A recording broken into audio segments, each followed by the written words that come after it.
শতরূপে সারদা, রাধারূপিণী, অন্তিম পর্ব। শ্রীমা সারদা দেবী শ্রীরামকৃষ্ণ অবতারের শক্তি। রাধাও বস্তুত শক্তি ছাড়া কিছু নন। মধুর রসের প্রেম মুখে যে শক্তির প্রকাশ, শক্তিবাতের প্রতি ভারতীয় গণমনের যেন একটা স্বাভাবিক আকর্ষণ আছে।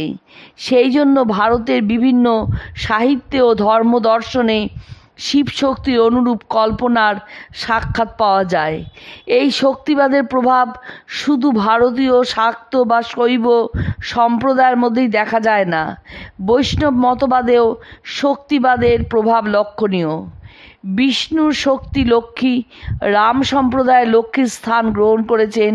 সীতা, কৃষ্ণ সম্প্রদায় রাধাই এই শক্তি। সৌর এবং গানপত্য সম্প্রদায় শক্তি স্বীকৃত।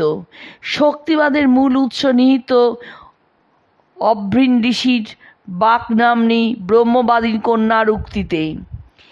ঋগ্বেদের দশম মণ্ডলের 125 সূক্তটিতে, যা দেবী সূক্ত নামে প্রসিদ্ধ, বেদের রাত্রি সূক্তটিকেও দেবীর বা শক্তির দ্যোতক বলে মনে করা হয়। রাধাবাদের বীজ নিহিত ভারতীয় শক্তিবাদে। ডক্টর শশীভূষণ দাশগুপ্ত বলেছেন, যিনি ছিলেন বিশুদ্ধ শক্তিরূপিণী ক্রমপরিণতির প্রবাহের ভিতর দিয়া তিনি আসিয়া রূপ পরিগ্রহ করিয়াছেন পরম প্রেমরূপিণী মূর্তিতে। শাক্তমতে শক্তির স্রষ্টারূপের প্রাধান্য। গৌড়ীয় রাধাতত্ত্বে শক্তির স্রষ্টারূপের চেয়ে আনন্দ ও প্রেমরূপের প্রাধান্য। প্রকৃতপক্ষে শক্তির যে স্রষ্টারূপ তার মূলেও আনন্দ, কারণ আনন্দ ছাড়া কোনো সৃষ্টি হয় না। শ্রুতিও বলেন, আনন্দভ্য খল্লিমানি ভূতানি জায়ন্তে, সমস্ত কিছু আনন্দ থেকেই জাত। সেই আনন্দের নানা প্রকাশ, সৃষ্টি, প্রেম, মাতৃত্ব প্রভৃতি।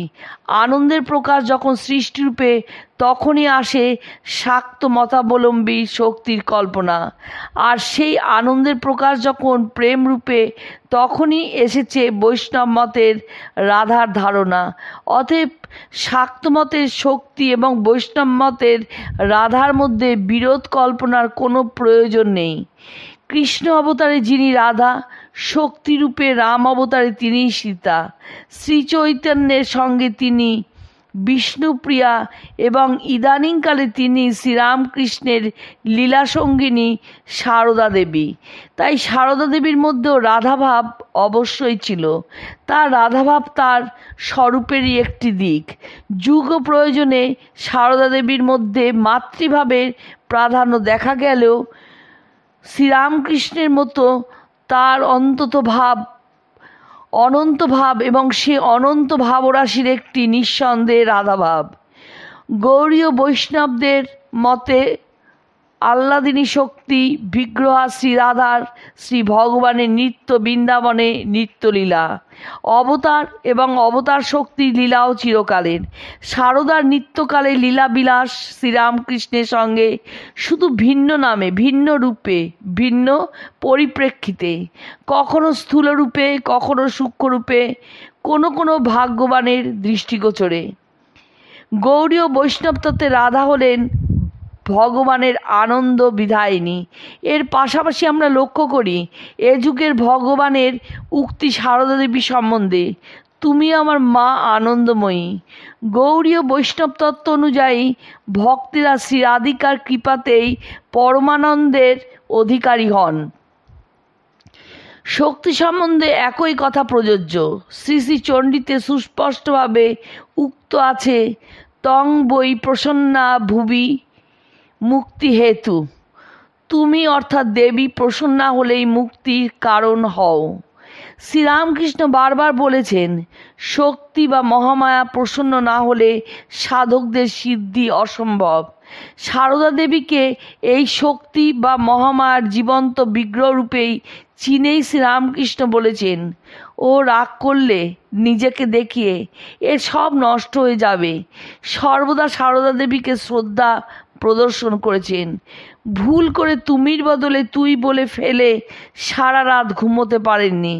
সারদা দেবীর মর্যাদার প্রতি অন্যদেরও দৃষ্টি আকর্ষণ করে বলেছেন যে সারদা দেবী যদি কারো ওপর অপ্রসন্ন হন তাহলে ব্রহ্মা বিষ্ণু মহেশ্বরও 7 দিনেই তাকে রক্ষা করে। এ সব কিছুর কারণ একটি, শ্রীরামকৃষ্ণ মন্দিরে ভবতারিণীর মধ্যে যে আদ্যাশক্তিকে উপাসনা করেছেন সারদা দেবীকে তারই সচল বিগ্রহ রূপে সর্বদা প্রত্যক্ষ করেছেন। শ্রীরামকৃষ্ণের ত্যাগী সন্তান এবং অন্যান্য সন্ন্যাসীরা একই কারণে সর্বদা সারদা দেবীর কৃপা ভিখারী ছিলেন। মর্ততনুধারিণী শক্তি যাতে প্রসন্ন হয়ে নিখিল জীবের মুক্তির হেতু হন সেজন্য শ্রীরামকৃষ্ণ সারদা দেবীকে ষোড়শী রূপে পূজা করে সেই শক্তির বোধন করেছিলেন। অবশিষ্ট জীবন ধরে সারদা দেবী জীবের জ্ঞান, প্রেম, ভক্তি, মুক্তি বিধানের কাজ করে গেছেন অকাতরে। ভক্তদের বিশ্বাস আজও তিনি সেই কাজ করে চলেছেন অলক্ষ্যে থেকে। শ্রী রাধিকার মধ্যে লক্ষিত হয় মধুরভাবের পরাকাষ্ঠা। পক্ষান্তরে সারদা দেবী প্রতিষ্ঠা করেছেন মাতৃভাবের অনুপম আদর্শ। উভয় চরিত্রের মধ্যে সাদৃশ্যের চেয়ে আপাত বৈসাদৃশ্যই কি বেশি নয়? এই প্রসঙ্গে উল্লেখ করা যায় শ্রী শ্রী রামকৃষ্ণ লীলা প্রসঙ্গ রচয়িতা স্বামী শারদানন্দের বক্তব্য। মধুর ভাব, শান্ত দাস্য ইত্যাদি 4 প্রকার ভাবের সমষ্টি এবং অধিক।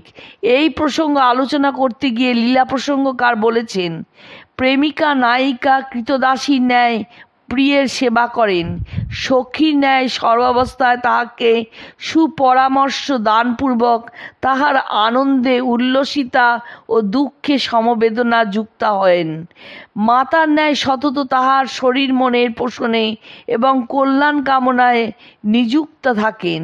শ্রীমাও দাসীর মতোই ঠাকুরের সেবা করেছেন, প্রয়োজনে সখীর মতো তাকে ভরসা, সাহস ও পরামর্শ দিয়েছেন, আবার জননী স্নেহে ঠাকুরের শরীর মনের যত্ন নিয়েছেন। গোপীপ্রেমের চৈতন্য চরিতামৃতে উক্ত প্রসিদ্ধ সংজ্ঞা, আত্মেন্দ্রিয় প্রীতি ইচ্ছা তারে বলি কাম, কৃষ্ণেন্দ্রিয় প্রীতি ইচ্ছা ধরে প্রেম নাম। গোপিকা শ্রেষ্ঠ রাধার সমগ্র জীবন কৃষ্ণ পিত্তার্থে। কৃষ্ণ সুখেই তার সুখ। সারদা দেবীর জীবনেও আমরা দেখি সর্বাবস্থায় শ্রীরামকৃষ্ণের প্রীতিতেই তার প্রীতি। শ্রীরামকৃষ্ণের স্থূলদেহে থাকার সময় এই কথা যেমন সত্য তেমনি সত্য শ্রীরামকৃষ্ণের লীলাবসানের পরও। লোককল্যাণার্থে তিনি যা কিছু করেছেন তার মূলে ওই শ্রীরামকৃষ্ণ প্রীতি ইচ্ছা। তিনি নিজ মুখে বলেছেন, তিনি বা শ্রীরামকৃষ্ণ যে সকলের ভার আমার উপর দিয়েছেন, সকলকে দেখতে পারতুম তবে তো হতো। সারদা দেবী রাধা সত্তার উজ্জ্বলতম প্রকাশ সেই কারে যে চিরকাল তিনি রামকৃষ্ণগত প্রাণা।